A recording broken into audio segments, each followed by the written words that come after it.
दीक्षा का तात्पर्य है कि दिव्य प्रेम दान करना।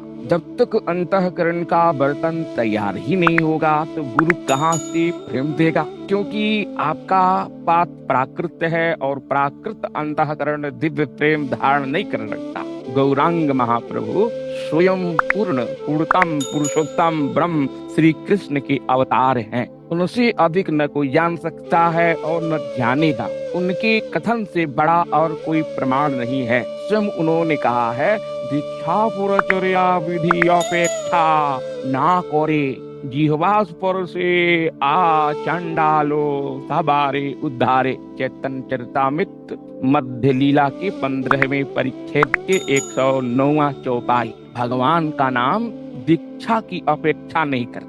भगवान के नाम में अनंत शक्तियां भरी है। कलयुग के जीवों के लिए श्रवण, कीर्तन एवं स्मरण, ये 3 प्रकार की भक्ति बताई गई है भागवत में। इन तीनों के द्वारा ही अंतःकरण शुद्ध होगा, तब जाकर गुरु दिव्य प्रेम देगा, वरना प्राकृत शरीर संभाल नहीं पाएगा और भस्म हो जाएगा।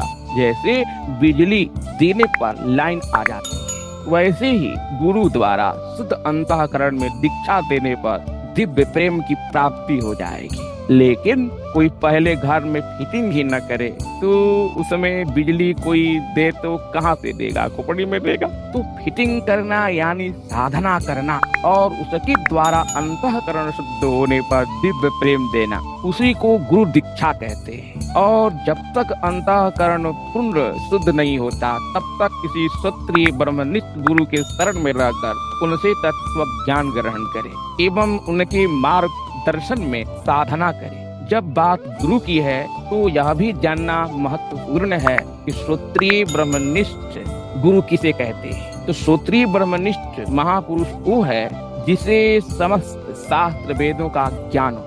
थियोरेटिकल नॉलेज और शास्त्र वेदों के अनुसार व्यवहारिक तौर पर कैसे साधना करना है, कैसे जीवन व्यापन करना है, प्रैक्टिकल नॉलेज, और किसी शिष्य को इसका मार्गदर्शन करने की बुद्धिमत्ता हो, अर्थात वो थियोरेटिकल मैन और प्रैक्टिकल मैन दोनों हो। ऐसे श्रोत्रिय ब्रह्मनिष्ठ गुरु को ढूंढने में भले ही समय और परिश्रम लगे, लेकिन उसके बदले में किसी नकली गुरु की शरण कभी नहीं लेनी चाहिए, अन्यथा सर्वनाश ही होगा।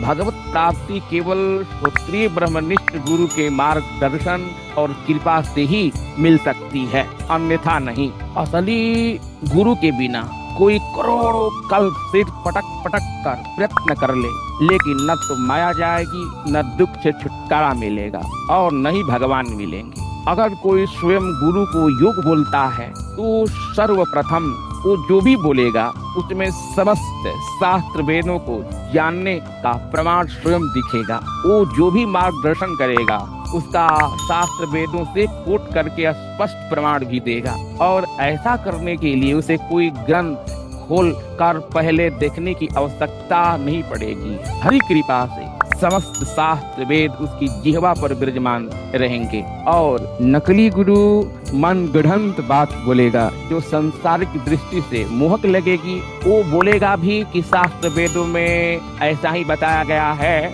लेकिन वो लिखित प्रमाण कोट नहीं कर पाएगा क्योंकि वो झूठ बोल रहा है। ऐसे ही गुरु बनाने से कोई लाभ नहीं, केवल समय और परिश्रम व्यर्थ जाएगा। इसलिए किसी को जांच पड़ताल करने के बाद ही उसकी वाणी और व्यवहार को परख कर ही गुरु बनाना चाहिए। किसी को ऐसे नहीं जैसे किसी के घर में विवाह करने से पूर्व हम कितनी गुप्त इंक्वायरिंग करते हैं, इधर उधर पता लगाते हैं, परिश्रम करते हैं, क्योंकि हम नहीं चाहते कि विवाह के पूर्व कन्या का जीवन खराब हो जाए। वैसे ही आत्म कल्याण के लिए जो जन्म जन्मांतर का प्रश्न है, हमें गुरु भी बहुत सावधानी से चुनना चाहिए, नहीं तो अनंत काल के लिए हम जन्म मृत्यु के चक्कर में फंसे रहेंगे और नरकों की यातना भोगते रहेंगे, कभी छुटकारा नहीं मिलेगा। इसलिए हमें वास्तविक गुरु के ही शरण में जाना चाहिए, तभी समस्या का समाधान होगा।